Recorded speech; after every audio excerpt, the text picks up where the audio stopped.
During the last few years, we've ventured into a lot of different fields, and we've had the opportunity to meet and work with a lot of wonderful people.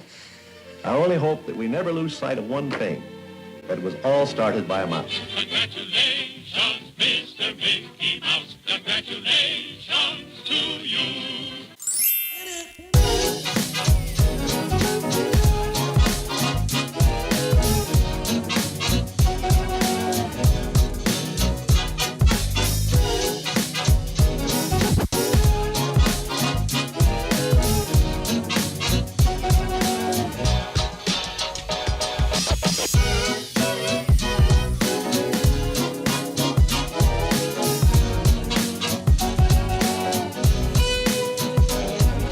Hello, everyone, and welcome to another episode of the Walt Daily.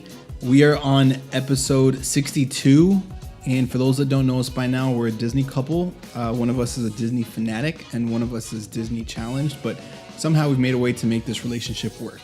Nailed it. Okay. Richie was nervous before we pressed record because we were a little rusty. It's been a little while since we've been in the recording seat, at least doing the podcast. Yes. So you've been doing your flash briefings every single day, which is crazy. Well, You've been killing it. Unfortunately, some of them have been reruns, but I try to make sure that there's a new flash briefing for Alexa every day. Yeah, that's good. How are you doing? I'm doing great. Yeah? Tired, but... Why are you tired? Because we had a 10-mile expedition by one feet, wheel? By one wheel and bicycle. Richie got a one wheel, which is like a motorized. What you called it? What did you say? It's like if a Segway and a skateboard had a baby. It looks ridiculous. It's super cool though. It's motorized. It's really cool. So look at it. Google it when you get a chance. It's really fun. It's like snowboarding in the street. Yeah. Anywho, headlines. All right. First headline. November is a big month. You know why? Mickey is celebrating his 90th birthday on November 18th. Okay, that's big news, I feel like. Yes, it is big news. And ABC, of course, which is a Disney subsidiary, celebrated it the other night by having Mickey's 90th Spectacular, which had celebrities, performances, classics. Mickey Mouse himself was there dancing up a storm, and he even played drums. Minnie was there. It was wonderful. Is there a way that people can give gifts to Mickey for his birthday? I wonder what would happen if we do send something to Mickey. Or they should have a drop-off at Disney. Like, oh, you're here. Are you giving him a present? Like present under the tree, present by the cake. It's his birthday. Oh, you know how like at a party, it's like, where's the gift table? Yeah, exactly. Like this is the gift table. There should be a gift table at Disney. Wouldn't it be? And by courier. And by courier. by carrier pigeon. Yeah. Wouldn't it be cool if the gift table was actually in Magic Kingdom, and if you bring a gift, you get in for free because you have to go put it on the gift table? Yeah, no, that wouldn't work though. Why? Because what if your gift's $5? That's why it would be awesome. Yeah, no. Yeah, for people, yeah, it'd be cool, but Disney would lose out on money. They've got plenty of money. Disney wants money. They'll be fine. They'll be fine. Anywho, next headline. Food and Wine Festival at Epcot is coming to an end for the 2018 festival. Oh, man. That's cool. I know. Did we go 4 times to get our cutting board? No, we only went once. We went for one day. And that was enough. I was exhausted by that day. Well, it was a weekend. It was crowded when we went, but I think we got to get a good flavor for the whole park. We got to spend the whole day there. We got to hang out with some good friends, so that was really fun. The food was good though. I remember having a lot of food. I was like, yes, yeah, this is good.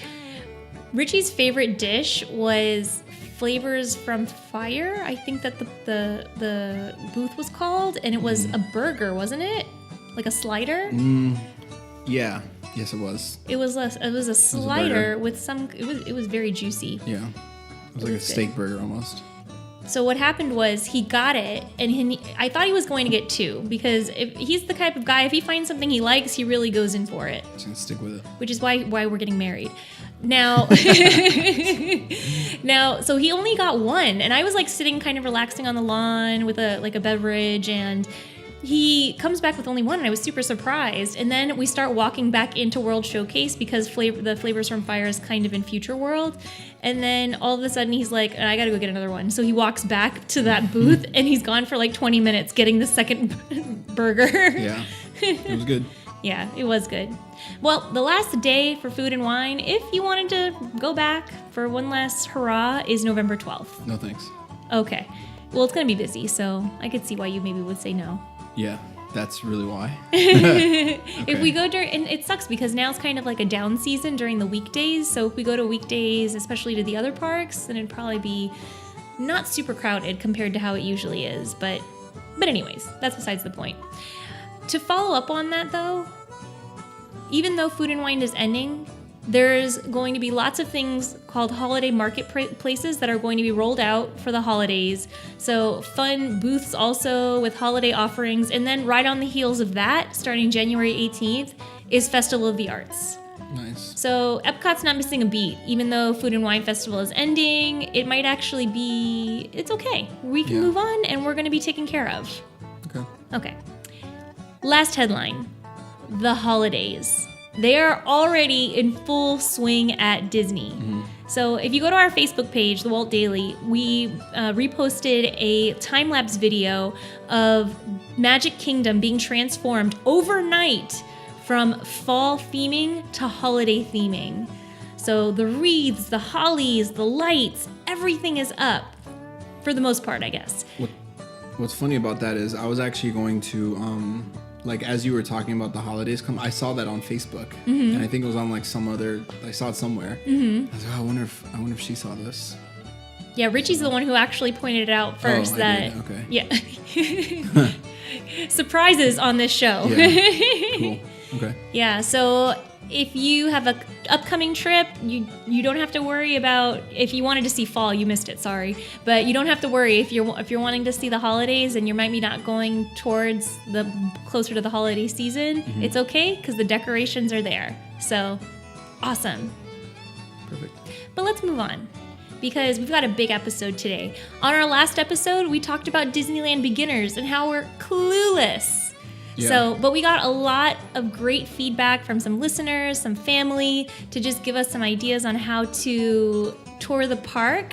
And today we have our kind of follow-up episode to our last episode, which are our top 3 surprises as Disneyland first-timers. Okay. So I don't want to do any rock, paper, scissors. We don't have to go through this every single time. But Richie, I want you to go first. Okay.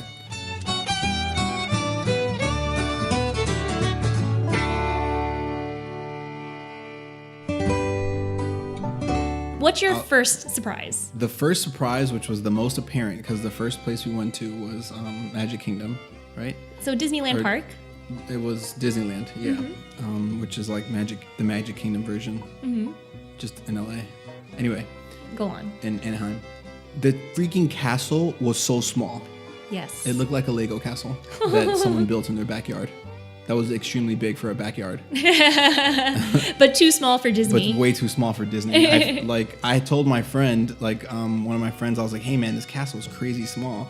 Because I knew he had been there before. He's like, yeah man, I felt like when I saw it, I wanted a refund. And I was like, same. What? You wanted a refund? It was such a small castle. Yeah. The castle's small. And you know but what? We're spoiled because we have the one over here, but yeah, and I think it's like literally a full 100 feet taller. Cinderella Castle is then Sleeping Beauty Castle, which is the one in Disneyland. And everybody always says how that's like one of their big surprises. So it's interesting that you just bring it up because. But what's the relation? Because you say it's a full 100 feet bigger, but to me it's like 3 times the size. Is that what it calculates out to? It calculates to be about 100 feet. But with forced perspective, which is what makes things appear bigger in size or smaller in size. Yeah, but the tip of the two, what's the percentage difference? Like, is it like double the size? I would say it's almost double. Yes. Okay. Because I think that Sleeping Beauty Castle is like 80 feet and Cinderella Castle is 180 feet. Don't quote me on the exact numbers, but there's a big difference. Okay. You're absolutely right. So. That was my biggest surprise. That was the biggest one. I feel like they should. Guns blazing! You're coming out of the gate. I feel like they should have. They should redo that castle. No. I feel like they have enough money and time. It's so classic, need though. to. There would be, I feel like they would cause more harm. Make another castle. They would cause more harm Yeah, but make another one separately somewhere else, at least. Like, fine, leave it, but like, give someone something grand too. Like, if you go over to Fantasyland, you would see this other castle that's 3 times the size as the main castle on Main Street. Yes. Okay. You write the letter. Yeah. You start the petition. Okay, what's yours? All right. My first surprise is Main Street, USA, and how charming it was.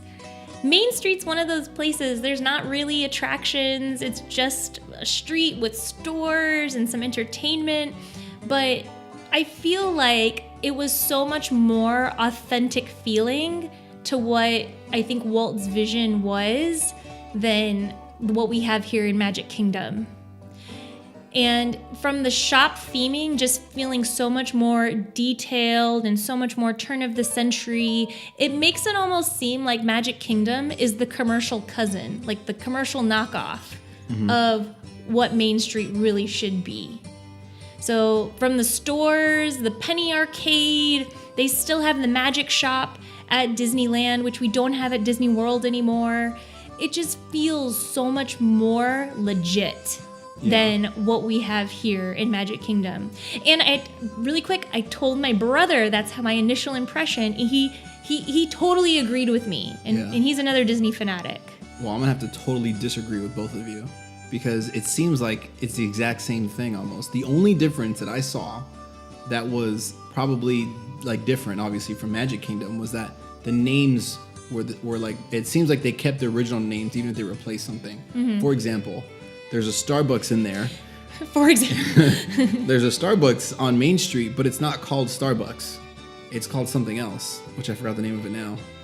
It's like something shop or something. Well, the Magic Kingdom Starbucks isn't called Starbucks, it's called Main Street Bakery. Okay, well, there you go. Then I could have swore it was called Starbucks, or they had signs or something. Whereas I don't think this one had like any signs. Okay. Either way, that whole thing seemed pretty much the same. I didn't notice any different.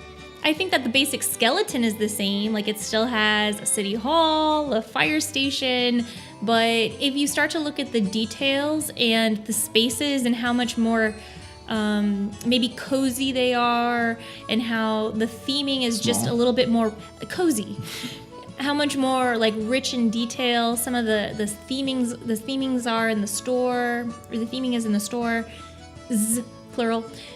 It just takes it to a whole nother level. And I'm maybe when we go back to Magic Kingdom Main Street, we need to spend a little bit more time there instead of rushing past. And It looks exactly the same. You know what? It's not. It's so much more cozy and feels more like what Walt wanted. I'm gonna call your brother. Okay. And Go tell ahead. him about my disagreements. I dare you. My brother's much better at making points than I am, so you go ahead and call him and he'll school you, sir. Okay, what's your second surprise? My second surprise is going to be, and it's funny, so I'll tell you the way this is gonna work.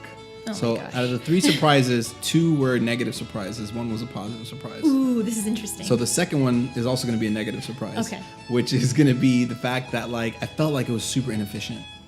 Everything. Interesting. Like everything I felt there was an inefficiency. In what way? Whether it was from like we went somewhere, I mean, from the ticketing, like to when you have your ticket to go in, to fast passes, all the way to like we went to eat somewhere. I forgot the name of the place, obviously. And I just remember walking in, and like as you walk in the doors, you're already in the line. So like you can't like, and if you wanted to walk in to go directly to a seat, it was hard. And then like if you got your food, you would have to actually cut through the line to get to your seat. So like it was a mess in there. It was, I mean, okay.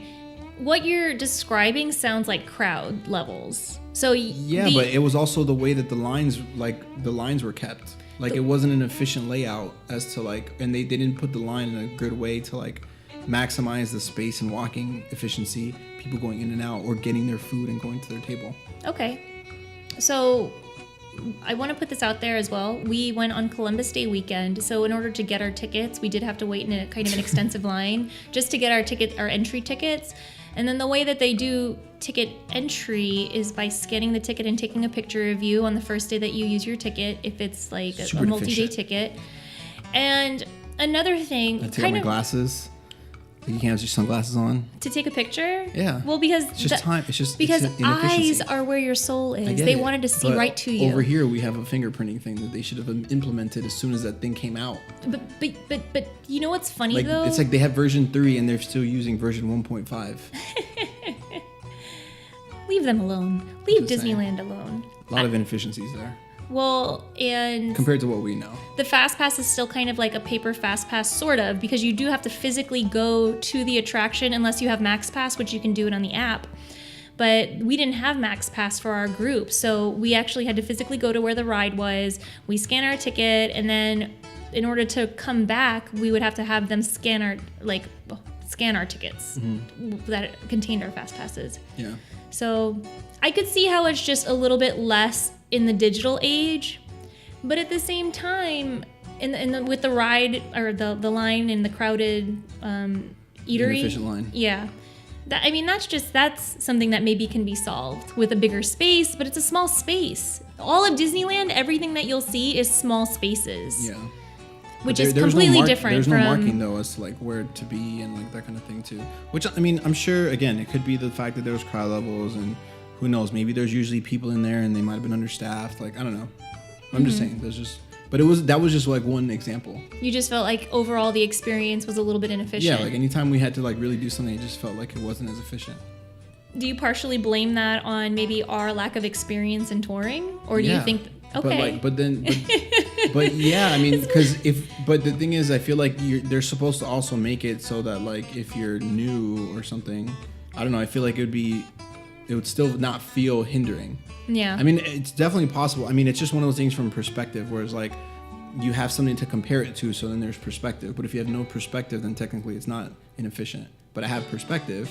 At Magic Kingdom, like so that creates the perspective of being inefficient. Yeah. I mean, Magic Kingdom's so much bigger though. There's so many more places for like they learned lessons from Disneyland and put those into other parks. Yeah. So Magic Kingdom is an example of kind of the inefficiencies maybe that Disneyland has were corrected once Magic Kingdom was built. Although Magic Kingdom's not without its problems either, but that's, whatever, besides the point. Yeah, we're not talking about that. Let's move on. Let's move on to my second surprise. Okay. So just a little bit of a preface. This trip, we were traveling with 2 toddlers. So we spent quite a bit of our time in Fantasyland. So my second surprise was how much I enjoyed the Fantasyland attractions, all the classics. So the very first ride that we rode while we were there was Alice in Wonderland, which takes you in a caterpillar, and it's a classic dark ride attraction that actually has a little portion where you go outside. It was very, very fun. Richie's like, I think, no, you liked it. I could tell that you liked it. It was fun, but the funny thing about that ride was like, it seems like it had 0 updates since it was built. That's the fun part. It was like an original yeah. attraction. Like I borderline didn't fit. Well, people were fit. smaller in the 50s. Yeah, exactly. I mean, I fit, but like I'm a little husky, so it was snug. It was romantic. It was close. Yeah. We got close. And then the teacups, which had the wonderful lanterns hanging from the sky, and it was open air. It was so wonderful. So what is the surprise? Fantasyland? My surprise is how much I enjoyed the Fantasyland, all the classic attractions. Okay. So Small World, which isn't technically an original attraction, but it's very, very classic attraction that I just felt like it was so much more, maybe kind of in the way Main Street is more authentic. It just felt so much more Disney. So your surprise was that you liked it. What kind of surprise is that? I'm not surprised. I'm just, you know what it is? That's your listed like shocker. No. Is that maybe I'm not I loved it. Like well, okay. that would be fine. a shocker for me, if anything. Fine. Well, yes, that would have been more surprising if it was you. Maybe I should reword it though. How about this? My surprise was that even though the attractions like Small World, Teacups, we have them both here in Magic Kingdom, we're so much better in Disneyland. Okay. All right. But no, because I take it back. that. No, because it's here's what the penultimate surprise in my second surprise bucket is that the Storybook Canal boats, which is a boat that you have to get in, and tours you around little That dioramas was cool. of all these stories, like Frozen. What else? Oh my gosh, I'm blanking. Which we have a time lapse of that. Oh, we do. We should post it. Yeah, We should post it really soon. That way everybody could see it. That was really nice. It just takes you through all these little dioramas of classic Disney stories. And when we were going, it was like Halloween time, so there was like a pumpkin search also on it. But it was so charming and it was so enjoyable. Like I regret not riding it at least one more time during our 2 days there. And maybe like at night and like the daytime. See, maybe that should be my second surprise, was that you were like that you loved the Storybook Canal Boat. It was relaxing. I'm not gonna lie, it was relaxing. And it was interesting because it looked like, it looked like it was all handmade, Yeah. and like the detail of those things, like it just didn't, it just didn't seem like it was something that required construction. Like it seemed like it required like really detailed hand crafting. Yeah. So that was really cool. Cool. If I would remember that, I would have probably put that in my surprise thing, but I don't remember it. Well, it's your honorable mention because we're talking about it right now. So, Richie, what is your third surprise? Third and final. My third surprise was, and I think this was, it might be a normal thing for there, but I don't think it was a normal thing over here, so it kind of caught me off guard, was the fact that there was a character, I think it was Belle, that was riding the carousel. Yeah. That was surprising. Yeah. Super surprising. Yeah, that was pretty cool. Belle just showed up. And she just started riding the carousel while we were on it. I'm going to let you finish, but my third surprise was also the characters. Oh, really? Yeah. Oh, but not specific. Not specifically Belle, but she was like in there. She's in that little bucket. So what is it? Was how the characters just walk around and they're just like waving hi to you. Yeah, but they don't do that in Magic Kingdom? No, if they walk, they're walking to like go to a meet and greet of some kind. But like at Disneyland, they're literally just walking around just saying hi to people. Like that's it. Okay. Like I remember seeing Peter Pan, seeing Mickey Mouse, like Who's just that one guy that you like screamed his name out? I remember him walking like in front of us. And you said something. I forgot the guy's name though. But it was just super funny. You were shocked to see him. No, I don't remember. Oh my gosh. This is terrible radio. It was like some weird character. It was a guy. What did he It look was like like? a human face. It was a like, human Yeah, face. it wasn't like in a suit or anything. Was it Gaston? Flynn Rider? It might have been Gaston. No, I don't think. We didn't see Gaston Oh, then why did you mention that? because I had to say it out loud to really remember. It doesn't make any sense. But okay, but our introduction to like how characters just kind of show up at Yeah. Disneyland was on the carousel, and like we're just Richie and I are standing alongside our niece and nephew, and we're just like riding along, and then all of a sudden we see Belle like on a horse like towards the front, and I hated to be this person because I felt really awkward doing it, but I inched my way through a couple of families to get closer to Belle to take a picture of her. Yeah. And then I felt unsafe, and I think they actually told me to stop walking. So I had to like stop in between like a family, like I was just absorbed into the family, so that was a little weird. Sorry Yeah. about that. But it was just super cool Yeah. to see her just enjoy. It almost looked like she was enjoying the park as well. Like she wasn't a famous person, but she was just there to have a good time. Yeah. I have one more thing that I probably should have used this in place of the characters, especially since like noticing that we both kind of said the same thing. But one of the other things that was like super surprising to me was that roller coaster and how freaking awesome it was. The Incredicoaster? Yeah, that was one of the greatest roller coasters ever. Yeah. Really? Not ever, but we've ridden some crazy roller coasters, and it was not up there, but like for it being at Disney, I would say, I think it was amazing. Yeah. Because none of the other roller coasters are like that thrilling. Like, what's the main roller coaster in over here? Rock and Roller Coaster? Everest? Everest. It's not that great. Yeah. Like it's like in the like Everest is not as great as the Incredibles thing was. Yeah. It's cool, like but not as great as the Incredibles. Here's a side note, because on our last episode we said that we were going to stay at Disneyland for the whole time, but a souvenir, which is my Mickey conductor hat peek in for her hat that I'm currently wearing, is only available at California Adventure. So Richie and I and online technically. I didn't see it online. Well, eBay. Yeah. Okay, no, because I wanted a real deal Yeah, from I mean, the real you source. have it legit. But anyways, the reason why we ended up at DCA was because I had to get this conductor hat because I'm like a psychopath and I couldn't keep my mind off of it. So so I was lucky enough to have my partner in crime, Richie, be willing to go ahead and splurge for a park hopper just so that we could go.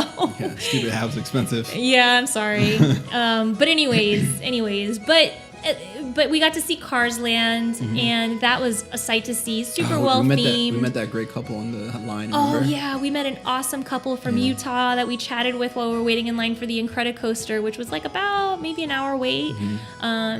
But had a super fun time talking to them.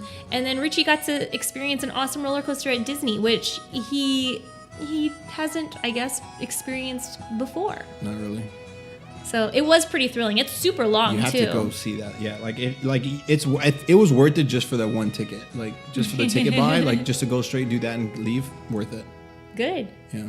I'm just so upset that we couldn't spend more time in DCA because I mean we were kind of on a time crunch. We were in a group. We had to go back to Disneyland, but like Buena Vista Street alone, and like my brother put this really well, is like what Hollywood Studios could have been because it is so well themed. And then we had to walk through like the Grizzly Peak area, and then the Napa area looking thing, like the Napa Land. I don't know what it was called because I didn't really look at a map. But I can't wait to go back to California, and I'm not upset that we didn't get to do every single little thing because I know that we're going to be able to have lots of family trips there in the future. Yes. Okay. So those were my surprises, and those were yours. Yes. So this was great. Hopefully we can do this more often.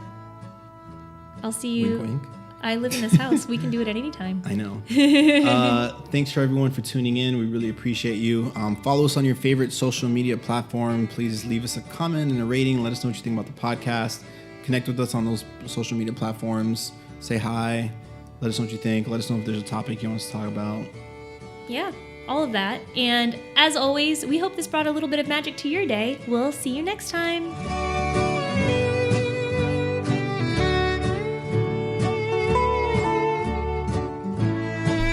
Goodbye.